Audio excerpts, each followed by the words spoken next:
The problem is we're almost a year on from that situation, and we've been promised the return of our freedoms on so many occasions. The vaccine was going to be the silver bullet, for example, and yet we still don't have them. And we still don't know whether we're going to get our freedoms fully back in June. It could even be extended later on in the year. We may not get them back this year. We simply don't know. And that's my problem at the moment.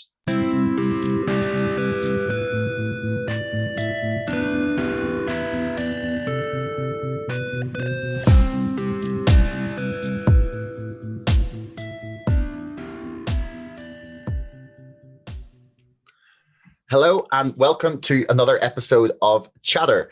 Today I'm talking to Andrew Allison, who's the head of campaigns at the Freedom Association. The Freedom Association is a non-partisan, centre-right, classically liberal campaign group. It says, we believe in the freedom of the individual in all aspects of life to as great an extent as possible. But yeah, Andrew, welcome to the show. Pleasure to be here. It's early in the morning, man.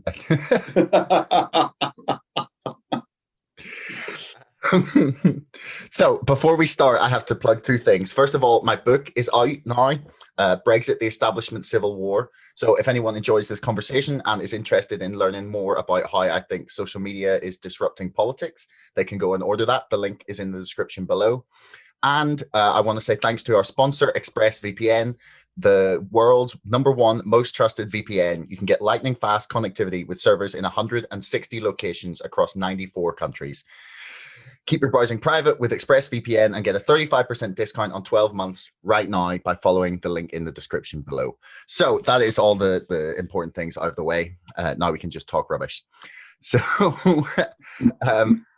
Andrew, there's been a lot of talk this year about the concept of what rights a government has the right to infringe upon and what freedoms we should be able to maintain in all circumstances. Like, do you think that we have inalienable rights? Like, is there things that we are like physically born with that we can have taken away from us, or is that sort of at the behest of society?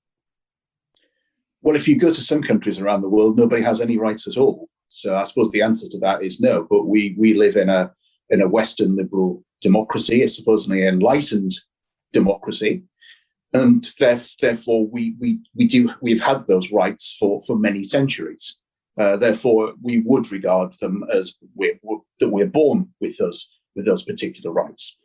Now, referring to the pandemic, when I was looking at scenes particularly in Italy, in northern Italy last year, and looking what was happening, then I wasn't sure at all. I was quite frightened that what was actually going to hit the UK at some point.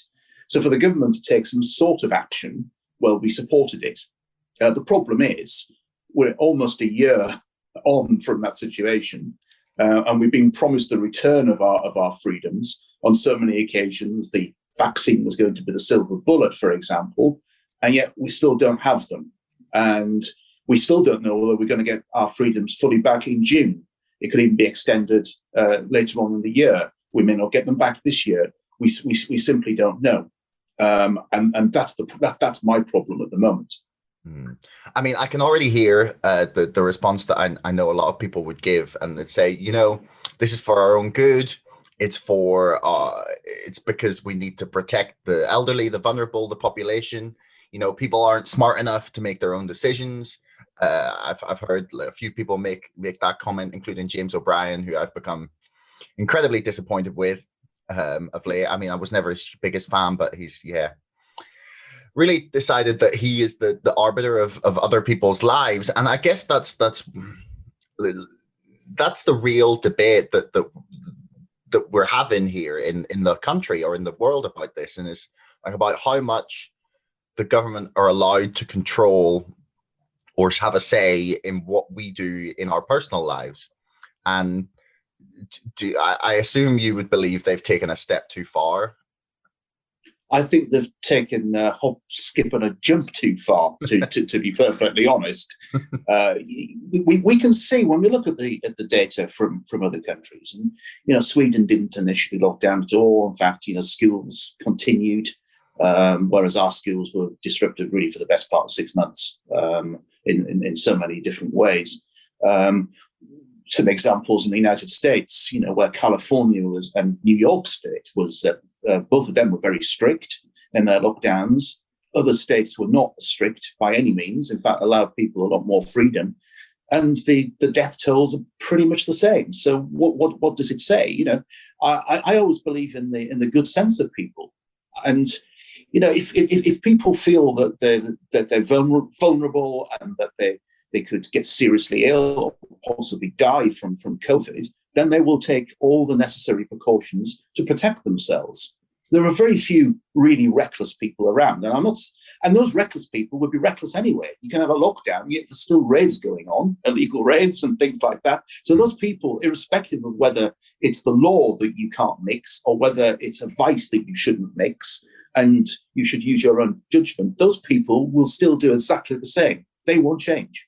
I mean, there's obviously always going to be people who are going to break these kind of rules. And I guess, like, for me, the comparison that I keep making is, so I was in Austria for a couple of months there, hoping to work, and it didn't really work out.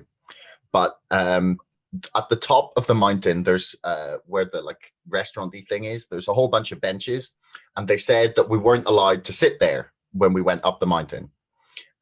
So first they cordoned it off with tape, and then that didn't work because people ignored the tape. So they built these like block things so people couldn't sit except one person, and there was like a wooden block, so there was a meter between each person. So people just moved over and sat somewhere else, and I kept comparing it to trying to block a river by throwing stones in. It's like, you might block some of it, but people are just going to find a way around it. The water's still going to keep flowing, and it's very hard to intervene in human nature in that way, I think. I agree with you. And also people have to be persuaded that those particular laws and restrictions are worthwhile, are sensible. Now, I just don't see how people sitting apart on a bench is going to somehow create a huge spike in COVID cases, because it's not. I mean, do you remember the case in I think it was in Derbyshire, where the police there fined two friends who travelled to this particular beauty spot in separate cars, had a cup of coffee in their hands, and they accused them of going for a picnic. Of course, those fines were rescinded because no one felt they were justified. But the sillier the rules, I mean, the rule of six that we've got in the UK, or had in the UK, and I believe we're going to go back to it, it just is not based in it's not based in science. It just doesn't make any sense. It's a figure that's just been plucked out of thin air. A children's birthday party in a garden is illegal. Children running around, even though they're in the same bubble at school, because very young children, I mean, they tend to invite all their friends from the school class, don't they, along to their party. So they're all in the same bubble anyway. And yet it's illegal to have a children's birthday party in a garden in the fresh air. And all of these things are just simply not justified, and people will ignore them, and people do ignore them. It still happens now. All right, it's still a little bit chilly at the moment. The weather's not exactly brilliant, but give it another month, it's going to be a lot better. And if some of these ridiculous rules are still in place, I can guarantee that no one will pay any attention to them at all. I mean, I'm finding it very, very difficult to get a grasp on what the public opinion is on all of this, because I mean, on one second I see say the debate between Dan Hodges and Peter Hitchens, and I looked at the comments and responses to it, and all of it, and I mean every single one, is people being like, Dan, you got schooled, Peter's a hero, things like that. Just loving Peter Hitchens, for many quite obvious reasons, and a few that are maybe a little more subtle. But then I'll see polls of people from say YouGov or whatever, or I think Survation did a few on vaccine passports for people going into the supermarket, and they were saying 60% of people were in favor of this, and I was like, hang on a second, what is going on here? Like, where is the public opinion on these issues? It's a difficult one, isn't it? Because I don't seem to meet very many people who think that all of this is a wonderful idea. I meet plenty of people who are frightened, and I guess that they would reply to pollsters in that particular way. But I do wonder if some people say, oh, yes, we should keep these restrictions, and I always obey the rules, because that's what they're supposed to say to the pollster, but actually don't really believe in them and don't really stick to the rules very much themselves. I think there's a lot of that. Well, there's obviously a lot of that going on, isn't there? Yeah. And who do the pollsters speak to? I mean, I'm 50 years old, and an opinion pollster has never spoken to me. I've never had a call. I've never been asked to do an online survey, nothing. So who do they actually talk to? It makes me wonder.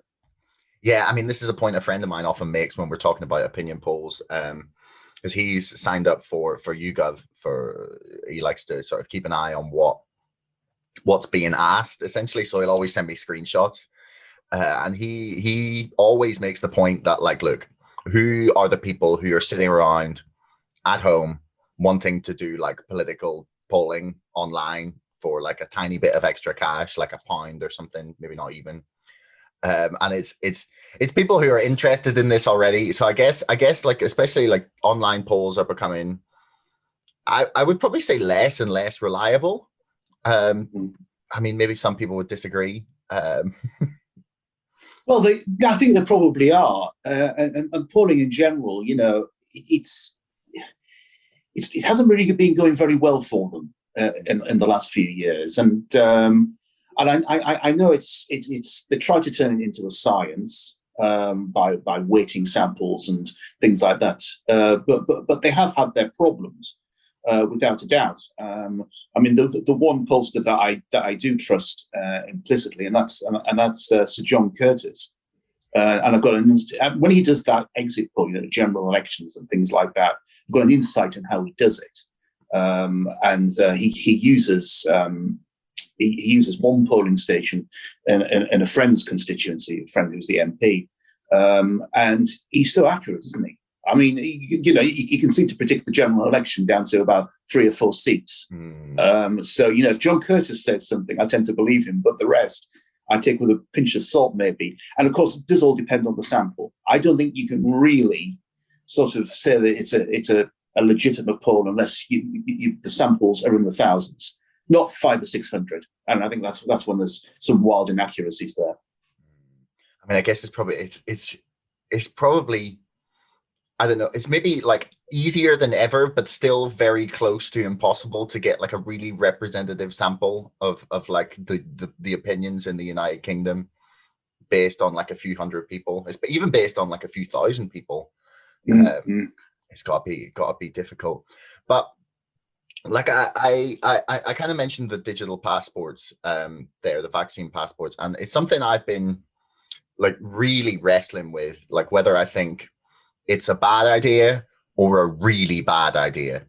I can't, like, no, you're laughing, but like I can't envisage a scenario in which that is a good idea. Like, do you think that that's like a realistic possibility in the UK? It could well be. I mean, the government is saying that it's opposed to mandatory vaccination, but you know, if you can't go to the pub or you can't go to a restaurant, you're restricted from going to certain places. If you don't have a vaccine, then of course, well, it is effectively mandatory vaccination, isn't it? And as far as going on holiday is concerned, well, you know, someone like me, that sounds 50 years old, it was just my 50th birthday last week, I'm likely to get vaccinated by the end of this month. Hooray, you know, that's great. My wife is 42. She's going to have to wait a little bit longer. I have a 4-year-old son and I have a 21-year-old stepson. They're not going to get vaccinated anytime soon. So it's all right for someone my age. I can just jump on a plane and go somewhere. Fantastic, I got the vaccine. But you, Josh, you're going to have to wait a bit longer, aren't you? And you may not be able to go jump on a plane. So I mean, let's be perfectly honest. These lockdowns have affected the young and the old badly. The old have been locked away, feeling very lonely. The young have just had their education taken away, their university days taken away. They can't mix with their friends, and they're getting very anxious as well. I mean, I've been suffering from a bit of anxiety these past few months, and I was trying to work out what was causing it. And it's because I'm not in control of my life anymore. I can't decide what I want to do when I want to do it. And you know, I think it is really, really bad idea to effectively discriminate against younger people who have borne the brunt of this, along with the elderly, and say, well, you can't go on holiday, or you can't go out, you can't do that. I mean, I think there'd be a huge backlash. Oh, I mean, I'm gonna pay for it, like me and my generation. Oh yeah. Oh yeah. I mean, you know, people of my age, I'm going to pay this back. Yeah. I'll be retired in about 15 years or so. You know, I mean, you know, I'll be on my meager pension by then. I'm not going to pay this back. Retiring in 15 years. No. Well, 15 to 20. I don't know when I'll retire. Perfectly honest, I've got a feeling, because I enjoy work so much, that I doubt I'll ever will properly retire. But even then, the government probably would have put the retirement age to about 70 back then. So goodness knows when. But now, my 4-year-old son, he'll be paying it back.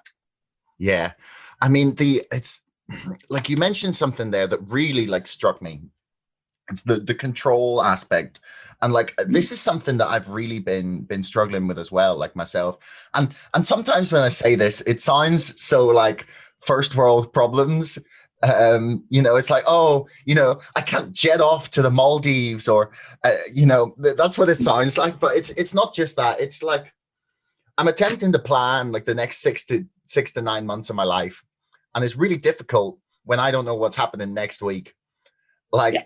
I can't tell if I want to stay in Belfast or I want to move to a different city, because I don't know what the prospects are going to be like next week, 1 month from now, 2 months from now. I don't want to like move to London, which was like my long-term plan yet, because I don't want to pay London's rent for nothing being open. You know, the reason that I would pay that rent is to, you know, have access to the city. Which being closed, you know, wouldn't make much sense. Like a friend of mine's in the same situation, except he's already got the job and has been working remotely for like months. It's really the inability to plan, I think, is having like a serious effect on mental health. Like there was a study done, and it was in the Irish Times, from the Republic of Ireland, where they were estimating something like 2/3 of adults were like suffering mental health problems because of this. And like, that's a stunning amount of people. Why do you think that's been discounted as something that we should be concerned about? I honestly don't know, because it's obviously something that we should be concerned about. I mean, I give you an example. For the last 10 years, I have never worked on a daily basis in an office with other people. I've been used to working from home. I've got my office here, a couple of miles away from my home. My wife pops in for 2 half days a week. She does admin for the association.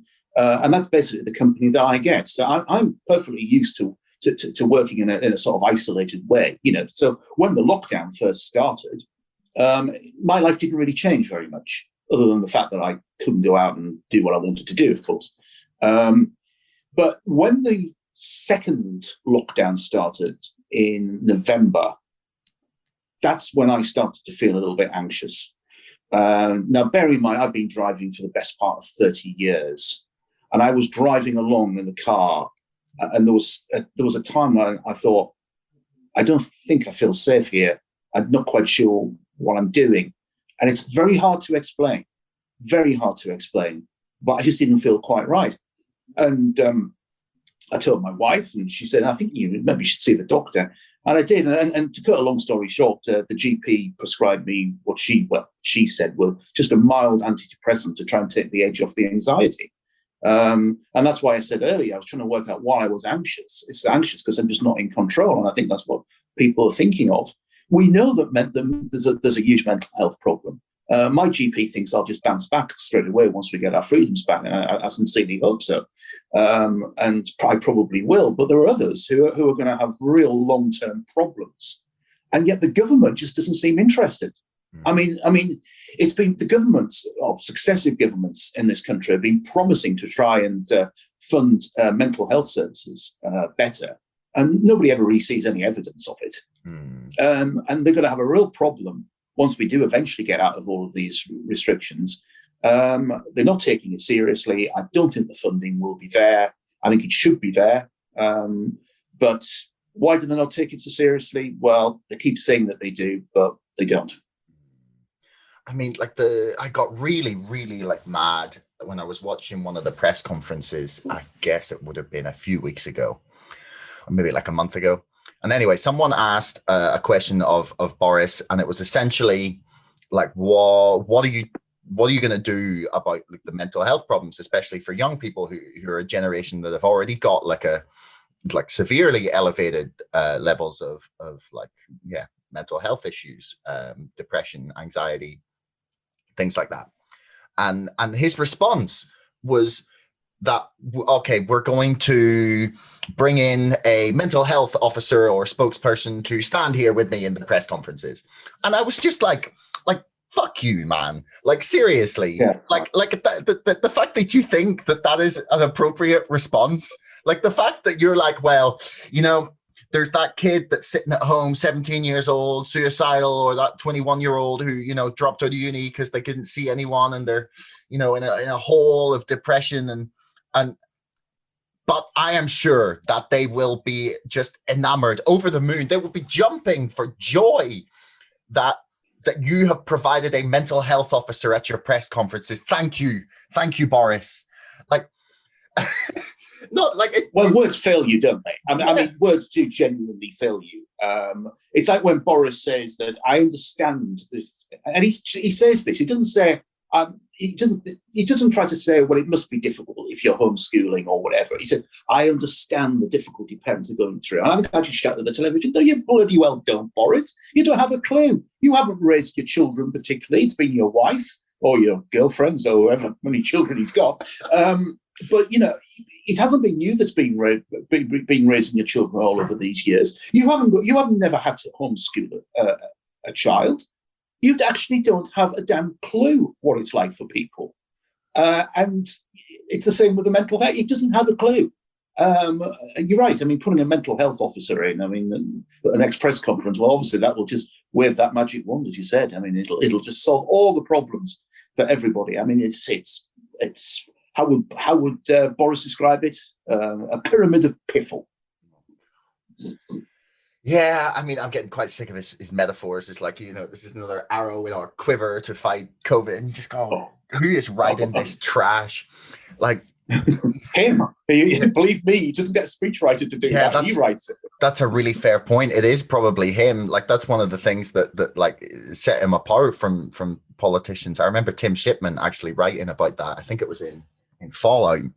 I can see very nicely behind me in the camera. But why do you think that because the response, when I've seen a lot of people bring up this kind of argument from Sir Charles Walker, who I sincerely wish we had as Prime Minister. I never thought I would wish for a Tory as Prime Minister. There you go. That's something that the pandemic has brought me. Or for example, we've had, I don't know if you're familiar with Sammy Wilson. He's a Northern Irish MP who is... I know Sammy. Yeah, I know Sammy. Famous for being a big supporter of science and... he's a climate denier who believes the world is 6,000 years old, and but anyway, he has made the argument about about mental health and about problems for the economy once things open up again. Like we haven't really seen the damage that the economic crash has caused, and we're essentially causing all this damage and not taking it into account. And often the argument is that, these people don't care. They're just saying that we should be worried about mental health because it backs up their agenda. And what have you heard people making this argument, and what have you made of it? Well, I'm going to go back to Sammy. I mean, Sammy is an economist. He was a former economics lecturer, I believe. I don't know if it was at a university or at a further education college. I mean, Sammy knows what he's talking about when it comes to economics, and I have been impressed with him speaking of the mental health. As you said, Sir Charles Walker has been absolutely brilliant. I mean, some of his speeches have been, so passionate. You can tell that he really, really cares about the issue. And now I've gone and forgotten what your question was. So could you ask me it again, please? What are your thoughts on this response that's like, you don't care you just want to make this point because it backs up your agenda. Like, where were you when we were saying about mental health 18 months ago? Yeah, well, I mean, yeah, I think they want to be seen. I mean, many politicians want to be seen to be caring about this. But, the House of Commons regularly has debates, and they have it in Westminster Hall as well, on mental health issues. And I think you can sort of work out who's just sort of contributing to the debate because they want to see themselves doing it, for their constituents, so the constituents can actually see them speaking out. And you can see that those who actually have struggled over the years, or those who are just passionately interested in the subject, I can usually work out when someone's faking it and when someone's genuine. But of course, there are some people who jump on any bandwagon going, don't they, to try and keep themselves in the media spotlight and to keep their seats. So you say you can tell who's faking it and who's genuine, right? What about? Let me go through a few. What about? Oh, God, here we go. Okay, what about Rees-Mogg? Is he faking it or is he genuine? I think I don't know Jacob very well, but I've had many a conversation with him over the years. Jacob is a genuine guy. You like him or not. I don't agree with him on everything, but I think Jacob is a very sincere man. Okay. And when he says something in public, he tends to say it in private as well. So I don't see any duplicitous nature there, put it that way. Yeah, I mean, and that's why he's probably gone into trouble a little bit with some of the gaffes, because he's sometimes a little bit too honest for a politician. What about Matt Hancock? Matt Hancock, I don't know what to make of Matt Hancock. I mean, he's a little sort of Duracell bunny, isn't he? That was his sort of little nickname. All of that crying on the TV. Well, it could be a bit of relief that he's, something's gone well for him. I don't honestly know, because let's be honest, until the vaccine were like, it wasn't exactly going particularly well for Matt Hancock, was it? No, it wasn't. I mean, I immediately put him in for the Oscar nomination after seeing that little performance. Or would it be a BAFTA since it's on TV? It would. Yes, it would have to be a BAFTA. Yes, or what do they have in there? They have Golden Globes and Emmys, don't they, in America? Yeah. But so your organization is coming from what you describe as like a classically liberal standpoint, and I feel like the word liberal has kind of been not co-opted, or it's at least been sort of, I think, misdefined for a few years there, where during the Brexit debate and whatnot, we heard a lot of talk about like the liberal elite, which tended to mean people on the left. But like traditionally, liberals were not like of left or right persuasion, roughly. That right. There were more. Yeah, no, you're absolutely right. I mean, classical liberal would be sort of founding father of the United States type of liberal who believed that. And there's a lot of hypocrisy there as well. So, all men are created equal and all this sort of stuff, which of course obviously wasn't true because there was slavery. So let's park that one, because I totally agree with that. But the idea that a man or a woman was free to go about their business, do anything that they wanted to do, as long as it did not impinge on the freedom of others, which is the whole point of having laws and why we believe in the rule of law. Very much a sort of Gladstonian liberal. I would describe myself as. I think Gladstone really was the last true liberal in this country, really. The Liberal Party then went through all sorts of issues, didn't it, with Asquith and Lloyd George, and just splintered and came back into government again during the coalition, and then sort of got destroyed again, basically.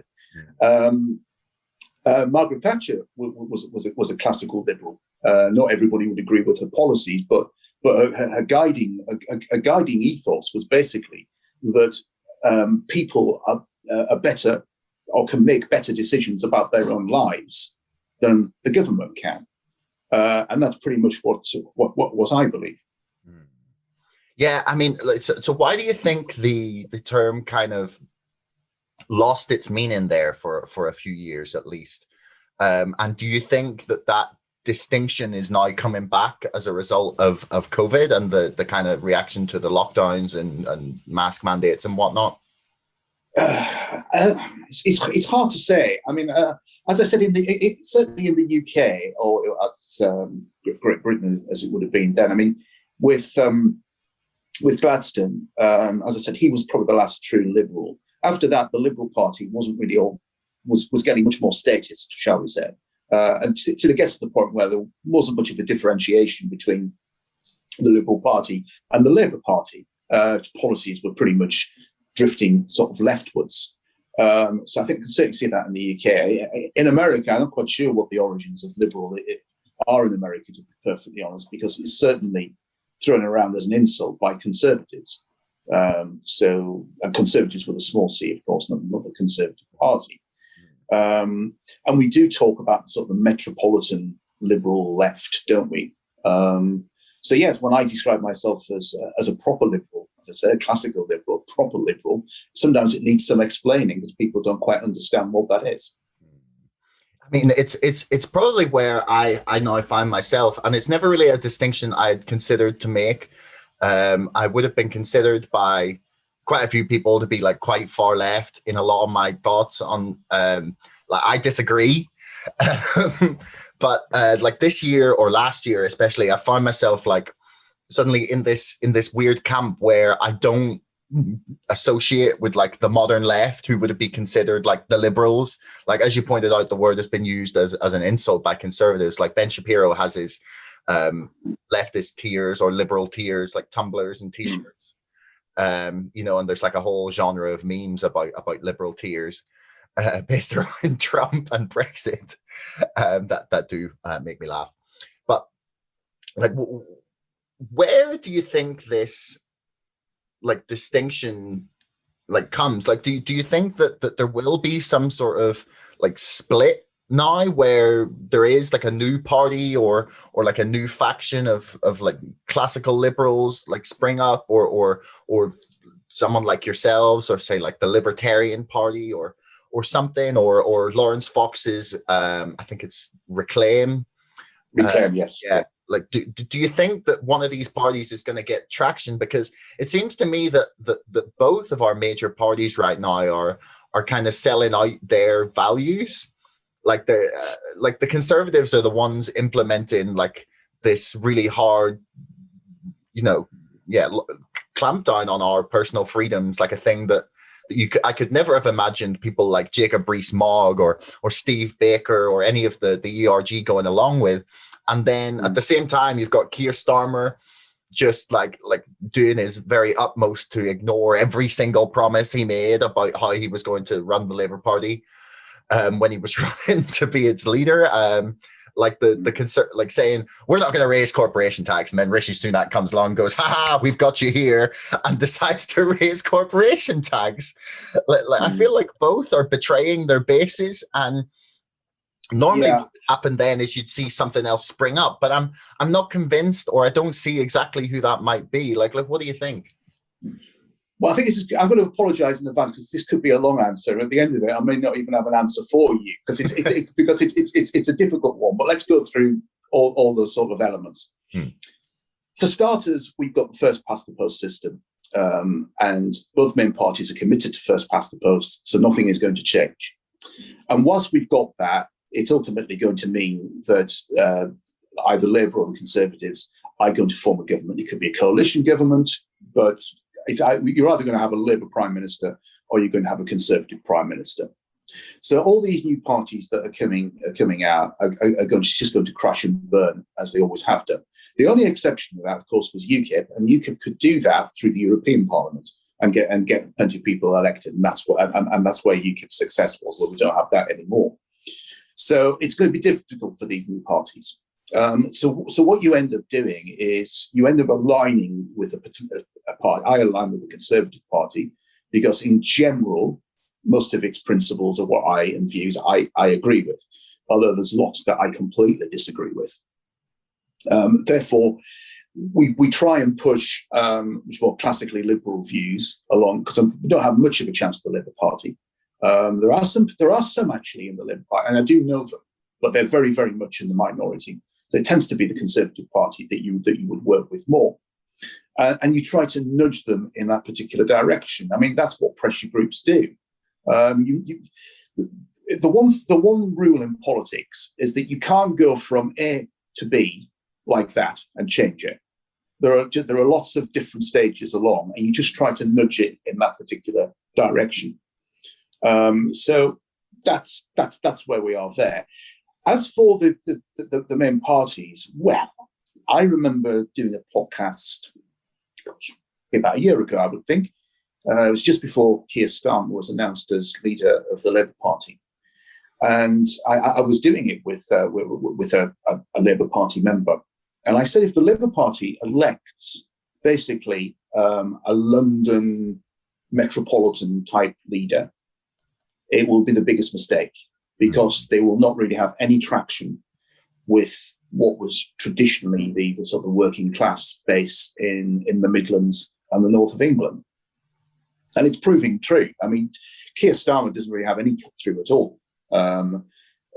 People in parts of the north and the Midlands tend to be very socially conservative people. And there are also people who know their own minds and want to make their own decisions. And yet you'll hear sort of Starmer maybe talk about transgender issues, or the focus on all these top things that are on the periphery. I'm not saying that these issues shouldn't be discussed and debated, because of course they should. But when you're enduring all these restrictions and people are losing their jobs and perhaps may lose their homes and things like that, they want to hear about those issues first and foremost, and the rest can take a back seat until those issues are addressed. So I think Labour is completely failing its traditional voters, without a doubt. As for the Conservative Party, well, yeah, I agree with you. Who'd have thought? I mean, why did Rishi Sunak announce that in 2 years' time we're going to increase corporation tax, and then try to pretend, when we're still going to be the lowest in the G7 and all the rest of it, the Republic of Ireland at what, 12.5%? I know if I was an international business, I was looking to relocate, and I was looking at the rates of corporation tax, then I'd be thinking about relocating to somewhere near Dublin, maybe rather than somewhere near London. And also, it's just, how do I phrase this?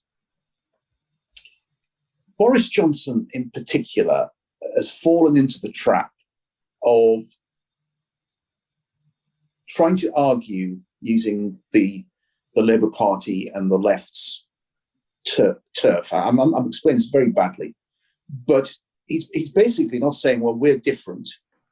He's trying to say, oh, well, if we move a little bit further to the left, and we try to park our tanks on Labour's lawn, then we maybe mop up some votes like that.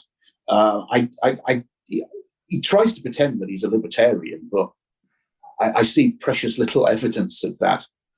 And I see precious little evidence of him personally really being much of a conservative.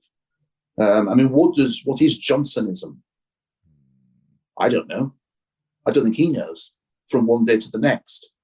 So I do think that both parties are failing their bases. But will that change? Probably not, because the voting system isn't going to change. And we just have to keep putting pressure on the parties to change. And that always takes a long time. And then you tend to push them in that particular direction. And then guess what happens? A new leadership comes along. And they push you back, and then you got to start all over again. That has happened quite a lot over the years. Yeah, the one thing I do want to say actually about the corporation tax thing is, I think that the rate of corporation tax is essentially meaningless whilst we have so many tax loopholes. If we left corporation tax where it is and just closed all tax havens, or made it very difficult to do it, hired some more people for HMRC, then we wouldn't have to worry about corporation tax, because we would get more tax revenue based on, the people who aren't paying their fair share at the minute, instead of punishing the people who are now obeying the rules. The fair share, though, Josh, you said that. Many people have said this to me. Richer people, corporations should be paying their fair share of tax. I ask them what that fair share is, and no one can actually sort of say what it is. Okay, that's a fair point. But I still feel that the rate that we have now, right, is the one that we as a democratic body or country have agreed that that's what we want it to be right now, vaguely. Okay, I know obviously it's not directly how it happens, but so we have elected a government who has made that the rate, and no one has protested to the point where that government has fallen apart. So that's the rate that our democracy has decided should be the rate paid. So I'm not a huge fan of anyone then using the web of offshore, like incorporated territories and tax havens and whatnot, to avoid paying tax that, say, a small business would have to pay. I don't believe that you should, that the difference should be based on how good your accountant is. I think it should, like, you could make the case and say, okay, we can close all of these loopholes, but then make sure that people pay an even lower rate of tax. And I would be much happier to see that than have the discrepancy based on, like I said, how good your accountant is. Well, it's not so much how good your accountant is, how good your lawyer is. Because I mean, it boils down to that. And of course, I mean, small businesses can't employ these sort of people. They end up just having to pay. I totally agree. But also, I'm reminded of what I would regard as a truth. I mean, some people may not, but I regard as the truth, is that businesses cannot pay tax. I mean, people can pay tax. I mean, the more tax a corporation pays, for example, the smaller the dividend it will be to investors. It may mean that it doesn't have as much money to invest, which will then create jobs. It means that wages may be lower as a result of it. I mean, I hate crony capitalism. I really do. This sort of corporatism. It's vile, and it's not what I believe in. And I think there are some of us on the right of British politics who really should be shouting about that a lot more, because it's simply not fair. Nor do I want to see workers exploited. I do believe, that highly skilled workforce should be paid a decent wage. But nor do I believe in minimum wages, because I think that tends to drive down wages in general. It raises it for those at the bottom, but then businesses are paying so much for those people at the bottom that they can't afford to pay higher wages to much higher wages to really skilled people. But I mean, the lower the rate of corporation tax, it's been proved that the greater the receipts. I think France has got a corporation tax rate of something like 33%, and it brings in hardly anything, whereas our rate is at 19% and brings in much more. And I don't know what the figures are for the Republic of Ireland, but I imagine they're doing pretty well out of it. So they have some seriously fucked up like levels of arrangements. Like Facebook were paying, I think, less than 1% at one point. Oh, were they? Right. Yeah. So the Republic of Ireland is not a good example. Well, I think the UK is a good example. I think the UK is a good example of 19% bringing in much. Every time it went down, it brought in greater revenue. And isn't that what you want out of a tax? You want to hit the sweet spot where people feel that it's worth paying. It's a reasonable tax, and it brings in more revenue. That's what you want. And I think I'm hoping, because the Chancellor has announced this 2 years in advance, that he's not going to raise it. And of course, the reason why there wasn't a big Tory backbench rebellion is because they know it's 2 years down the track and there might be something they can do about it. So you think it's a bit of a PR play to kind of one up Keir Starmer, who just refused to say he would raise it despite the cause of the It could be.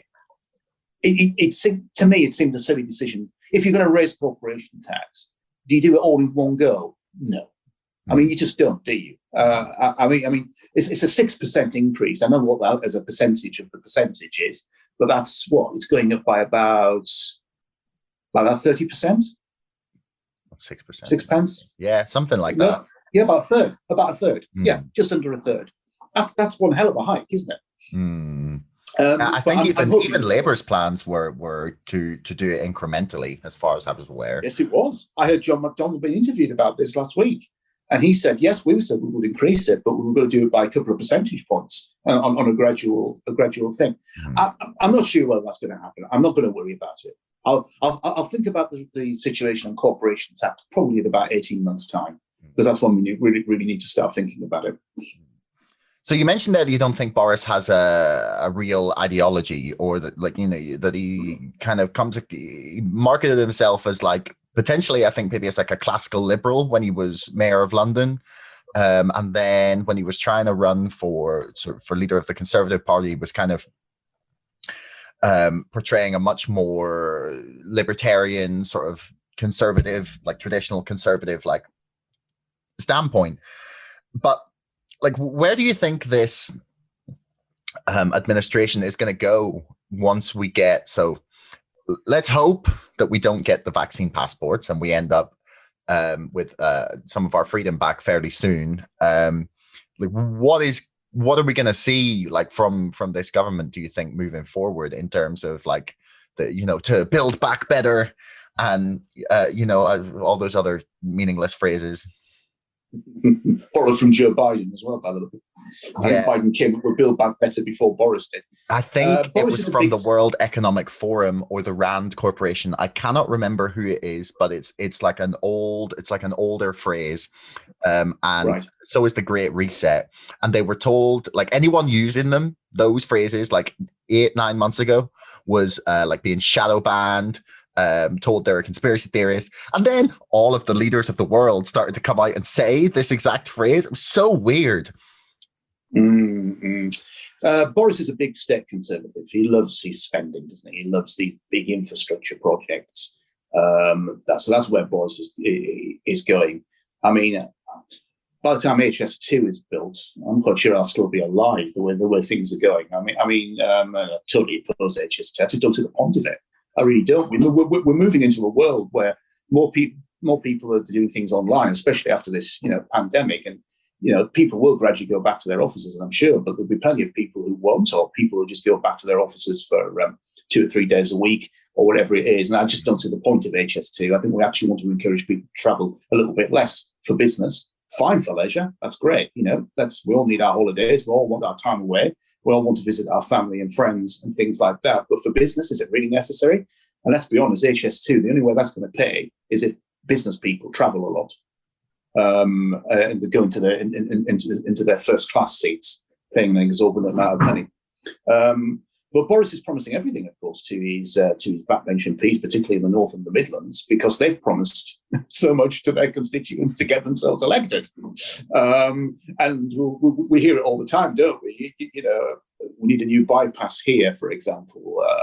The a new hospital needs to be built there, or there needs to be a major upgrade of this hospital there, and this is what Boris is going to do up until 20.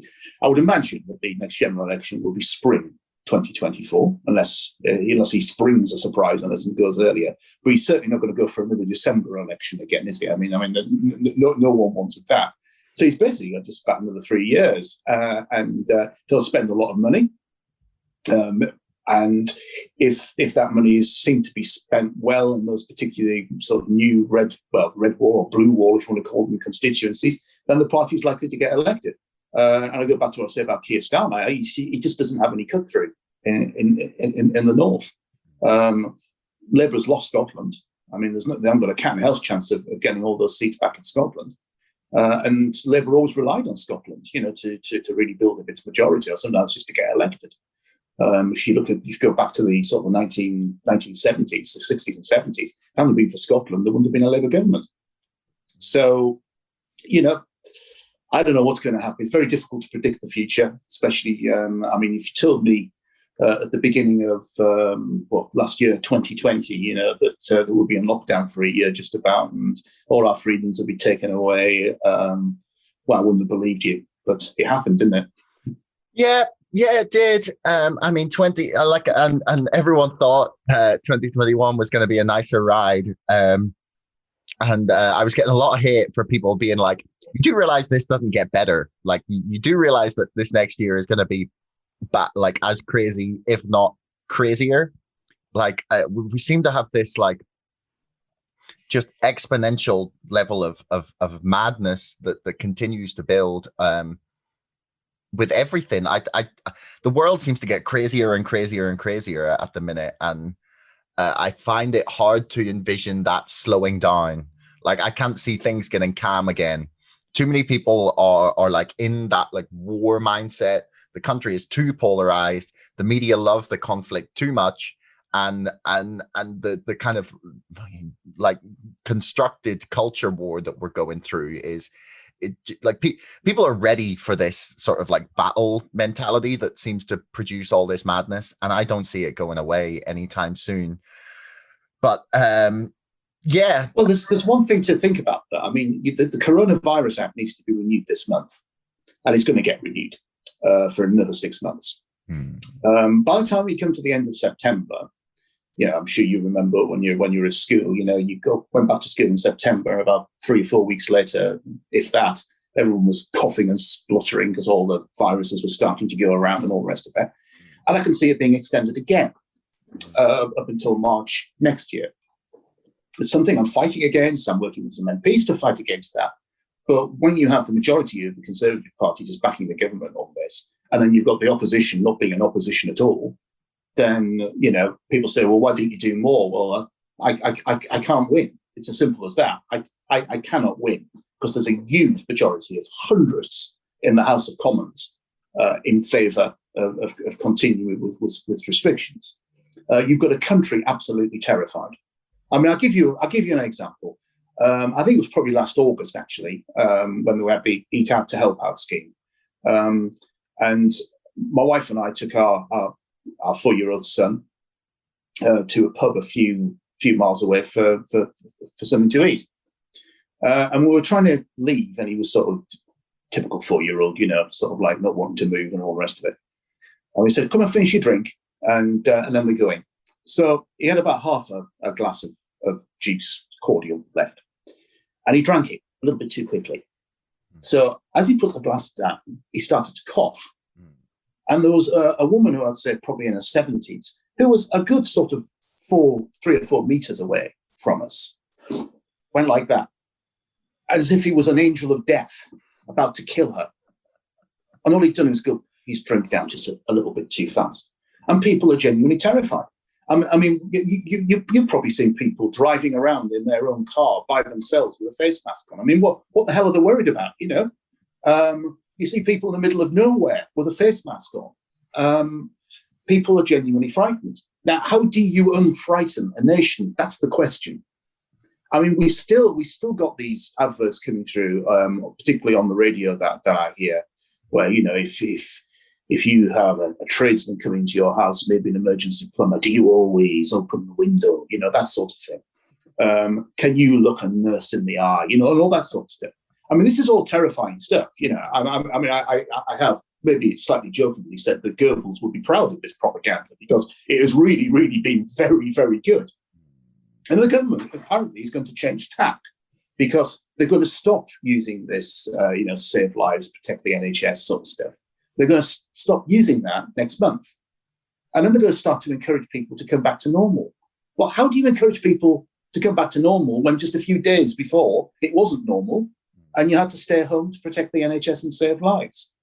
Now, it's not just the laws. I mean, you can open up the economy. You can you allow people to go to the pub, the restaurants. You can allow them to go to visit museums, zoos, basically go to the beach, lead their lives as much as they want to. But will they? I mean, how many people will still stay in that terrified mode, thinking, well, there's a problem with the vaccine, maybe, or maybe I'm only protected by 90%. Well, there's a 10% chance I could get it.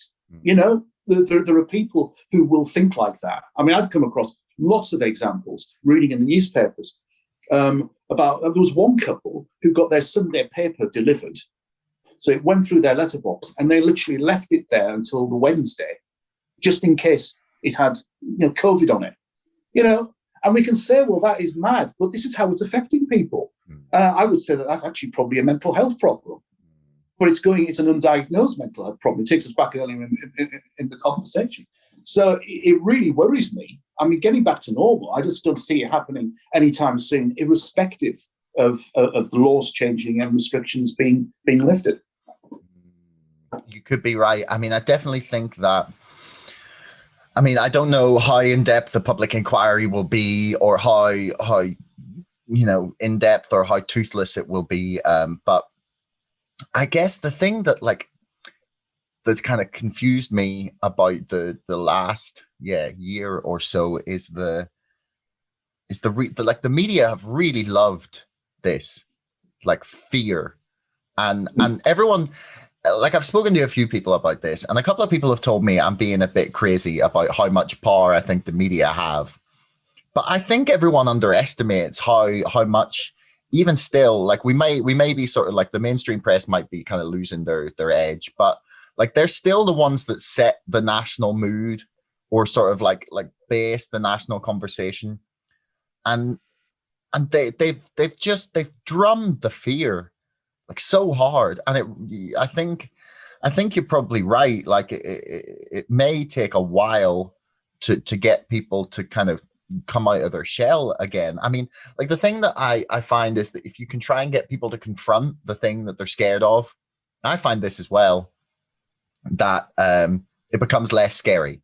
Like it's a thing that Tim Ferriss is very big on. He's like I wouldn't call him a life coach, but like he writes loads of books about how to do things. And he's like, look, if you are terrified or, before you do anything, it's like literally write down your worst fears, right? And work out, first of all, how that is probably very unlikely, and B, what would be the reaction if that actually happened. And I think that we have to, I don't know, if we confront it, then maybe it'll be fine. Because like you see videos from Texas and Mississippi and whatnot rolling in now. They've opened up and the bars are full and restaurants are full. And I'm just like, oh my goodness, how do I get a green card? I think we've all thought that, haven't we? Yeah, I called my mate in America and I was like, Richie, I need to marry an American. And he was like, man, I'm already taken. There's a lot of nice women lining up, like wanting a green card. Like, what have you got to offer? And I was like, oh no, I can't compete with them. Yeah, I mean, Chris Whitty came out, didn't he, saying there could be up to 30,000 deaths from COVID over the summer. You see, this. I mean, this is just the Project Fear again. I mean, this is why I'm emphasising it. I mean, you could well be right. People could just make some rational decisions. I will certainly make rational decisions. I want to enjoy the summer. I really do. I mean, come on, it's been a miserable winter. I mean, it's been miserable full stop, to be perfectly honest. Weather-wise, it's always dark and horrible, isn't it? I mean, I hate it. I hate the winter. I always look forward to the end of March. Clocks go forward. Things are looking better. But you've got the government attempting to sort of reopen up the country, and you've got the chief medical officer saying, 30,000 people could die. It's mixed messaging, to say the least. And this is just what really worries me, that the government has terrified the nation so much that to try and unravel all of that is just going to be extremely difficult. And of course, that will have economic consequences, because if people, I don't know, if the people who used to go out and have a meal on a maybe semi-regular basis, once a week maybe, or something like that, go to the pub a couple of times a week. If just 20-30% of those people don't bother doing it, then that's going to have an economic impact on the hospitality sector in particular. And how many people now have just got used to doing everything online? They go, all the shop, I mean, it was always moving in that direction anyway. I've always felt that high streets have to change, but it's accelerated that process, hasn't it? And there's going to be more high street closures, things like that. So I think life has changed. I would very much like the old normal to return. I was quite happy with the old normal. It worked very, very well for me. But I've got a feeling that the new normal maybe is not going to be quite as bad as we fear it's going to be. But I don't think it's quite going to be the old normal for those sort of reasons. Well, that'll be a nice note to leave things on. Andrew, thanks very much. It's been a really interesting chat. Is there anything you want to plug here before we finish? Well, we do actually have Freedom Association has a webinar on Tuesday, the 23rd of March at 6 p.m. And we're looking actually at the British Union. So I'm on the panel representing England. I've got Kate Hoey on. I've got David Jones, the former Welsh Secretary, and Brian Monteith, former member of the Scottish Parliament, and was a Brexit Party MEP as well. They're on the panel. It's a Zoom link, so I can't spell that one out because I can't remember it. But if you go onto the Freedom Association's Twitter page, and that's at TFA4, that's the number 4 Freedom. You'll see that pinned at the top there. If you go on our website, you'll see links to it. And if anybody would like to actually join that, irrespective whether you think the union's a great thing, whether you don't think it's a great thing, the idea is just to have a debate. And if you want, people want to ask questions, then they can. And it's all about free speech, isn't it? Well, that sounds good. This will be out on the 21st, I think. So that's perfect. 23rd. Oh, sorry, this is on the 21st. Right, sorry, I'm with you now. Yes. Yeah, yes, yeah. Right. So that's perfect. In 2 days from when this is being released, you can go check out the Freedom Association free speech debate online. I'll stick the link in the description below. So yeah, Andrew, thanks very much, man. It's been a pleasure. Thank you. Thanks so much for listening. If you enjoyed the show, please subscribe, follow me on Twitter, or sign up to our mailing list. Thanks a lot to our sponsor, ExpressVPN, the #1 most trusted VPN. Get lightning fast connectivity with servers in 160 locations across 94 countries. Keep your browsing privacy safe with ExpressVPN and get a 35% discount on 12 months of ExpressVPN when you follow the link in the description below. Don't forget my book is now out and available to order on Amazon and on bookshop.org. That's Brexit, the Establishment Civil War. And most importantly, thanks for listening. We'll see you next time.